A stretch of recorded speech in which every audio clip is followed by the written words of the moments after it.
Good morning. I am Kiran Raj. Welcome to the online classes on problem solving using C. Today we will discuss about the header files. Header files is included at the top of any C program. The syntax is #include, then the header file name. All the header files will have the .h as the extension that contains C function declaration.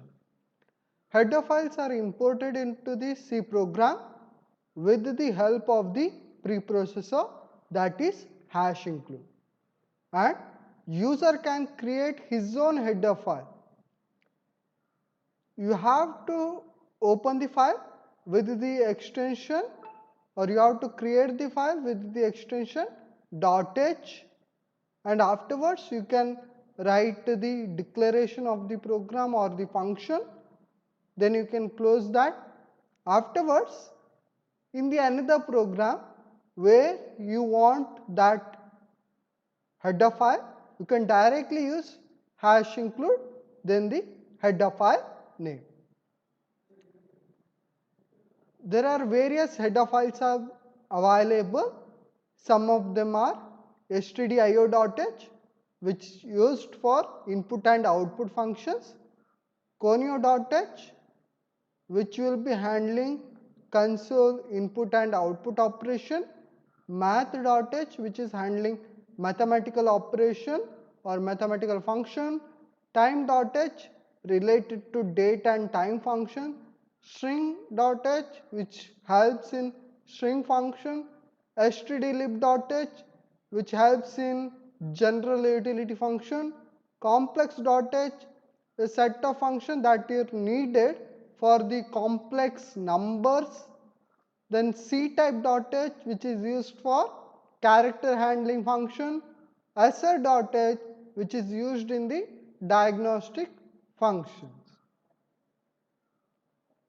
stdio.h which is a standard library function for file or data input and output. Some of the stdio.h functions are printf, which is used to print the character or string, float, integer, octal or hexadecimal values into the output screen. Scanf, the function is used to read the character, string, numeric data from the keyboard. So printf, it is going to print, and scanf, it is going to accept or read the data. Fopen, when you want to open the file, you can have the fopen. Fclose, when you want to close the open file, then you can have the fclose. Gets, it reads the line from the keyboard, so it is very similar to scanf. Then you have the puts also, which is very similar to printf, where it is going to display the thing.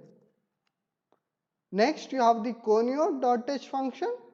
Conio functions is mainly used for console input and output, that is screen. Clear screen, when you want to clear the output screen, then you are going to use the clear screen. Get ch, it reads the character from the keyboard. Most of the time when you are doing the program, at the last you are going to have the get ch. What do you mean by that? Get character. So your output screen will stay as it is until you insert the character. Get ch, it reads the character from the keyboard and echoes to the output screen. That means it gets the character from the user through the keyboard, and what it is going to do? It is going to print that in the output screen.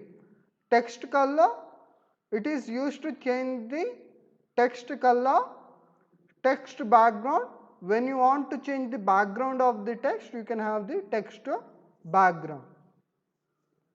Math function, it supports all the mathematical related functions in the C language, and all the functions that is available in the math library will take double as an argument and it will return double as a result. Even if you are having the or even if you are feeding or even if you are giving the integer value or certain character constant, it is going to consider it as double value. The first one is floor double of x, that is double floor because it is going to return double value. And what is the argument? It is going to take the argument in the double format, whatever it may be. You may enter integer value, you may enter character value, you may enter float value, you may enter long value, no problem. It is going to consider it as double only. So what is the floor is going to do? Floor will return the largest integer value less than or equal to x. Less than or equal to x. Let us say that I want to find the floor of 1.3. The floor of 1.3 is 1. It is the largest integer value lesser than or equal to x. Lesser than or equal to x. What is x? 1.3. Lesser than or equal to x, that is 1. Next, double f mod double x comma double y.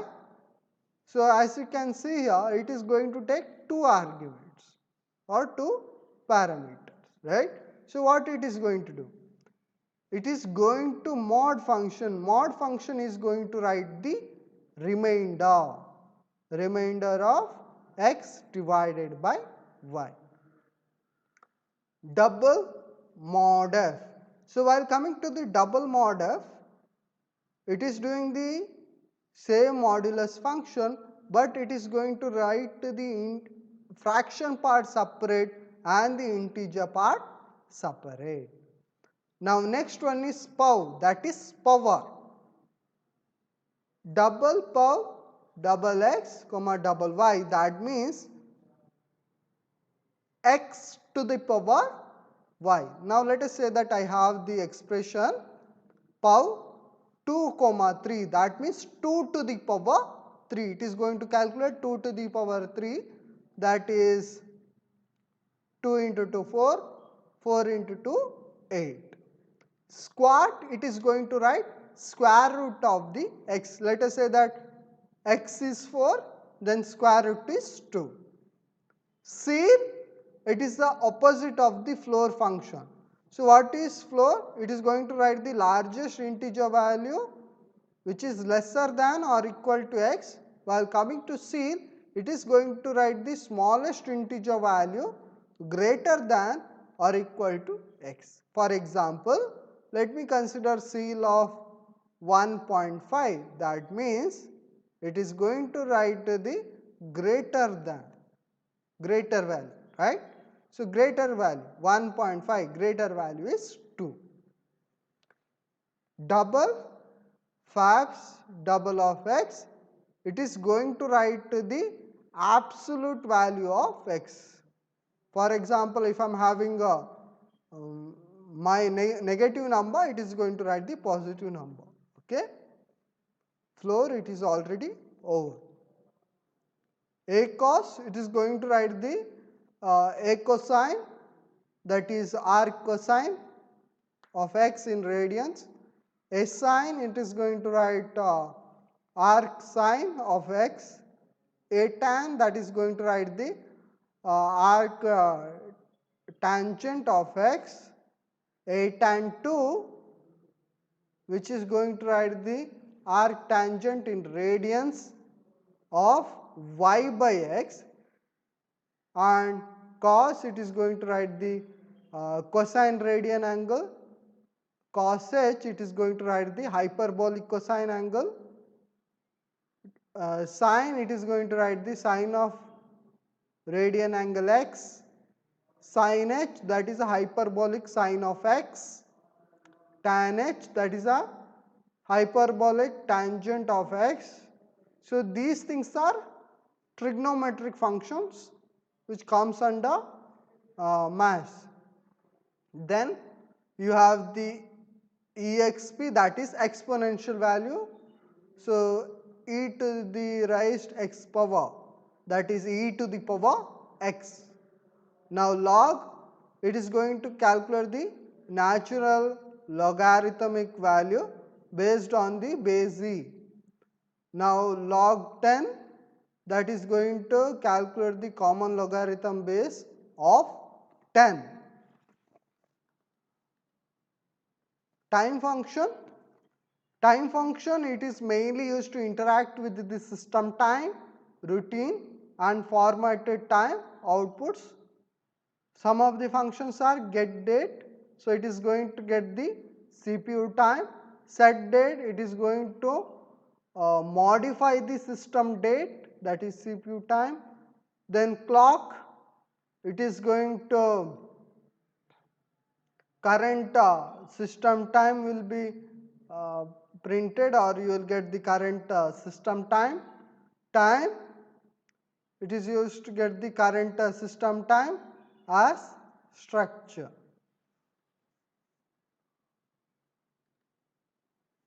String functions, it is mainly used to handle the string. strlen, that is used to calculate the length of the string. strcpy, you want to copy one string to another string, that time you can use the string copy. strcmp, it is going to compare two strings. strcat, it is going to concatenate, that means it is going to join two strings and it is going to make new string. So it is going to join the two string. str lower, it converts the string to lower case. Let us say that I am having one string which is in uppercase, so it is going to convert into lower case. Now let us say that string is already in lower case, then it is not going to do anything.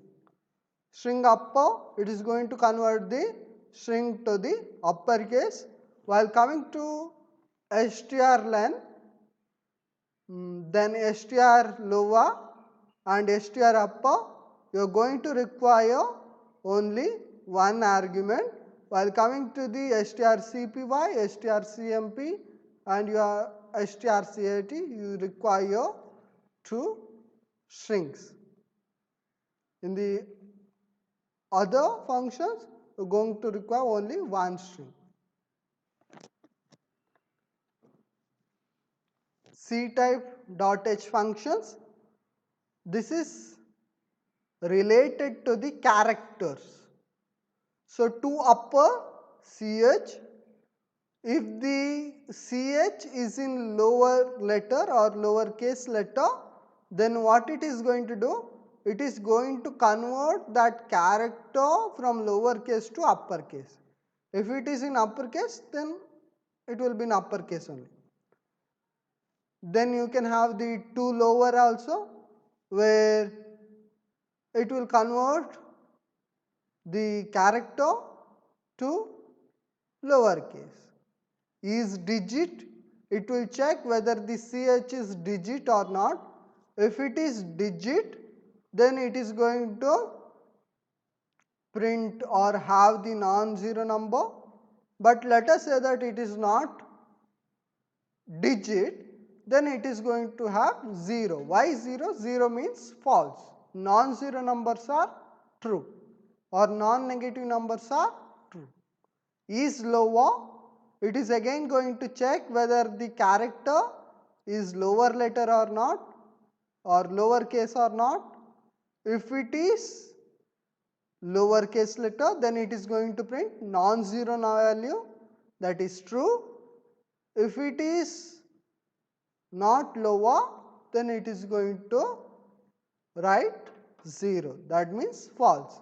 Is upper is going to check whether the letter is in or character is in uppercase, then non-zero. If it is not in uppercase, then it is going to have the 0, that is false. Is alpha, it is going to check whether the character is alphabets, that is A to Z, whether it may be capital or whether it may be small letter, no problem. So if it is if it is alphabets, then it is going to have non-zero number, that is true. If it is digit or symbol or any other thing, then it is going to have the 0, which is false. Is alf num, that means it is going to check whether the entered character is alphabet or number. If it is not a number or if it is not an character, that is alphabet, then it is going to print or it is going to have value 0. That means in alphanum, when you enter symbols, then only it will be false. You can enter 2, you can enter C, or you can enter any alphabets, it will be true. Okay. So these are some of the conversion specifier. Character, you are going to use the C. Unsigned character, again you are going to use the C only. Int, you are going to have D. Unsigned int, you can have the U. While coming to int and unsigned int, you can have the I also. Percentage I and percentage UI. Long int, you are going to have the LD. Unsigned long, you are going to have LU. Float, you are going to have F. Double, LF. Long double, capital letter L and F. That is a format specifier. Remember the format specifier and the type. Thank you.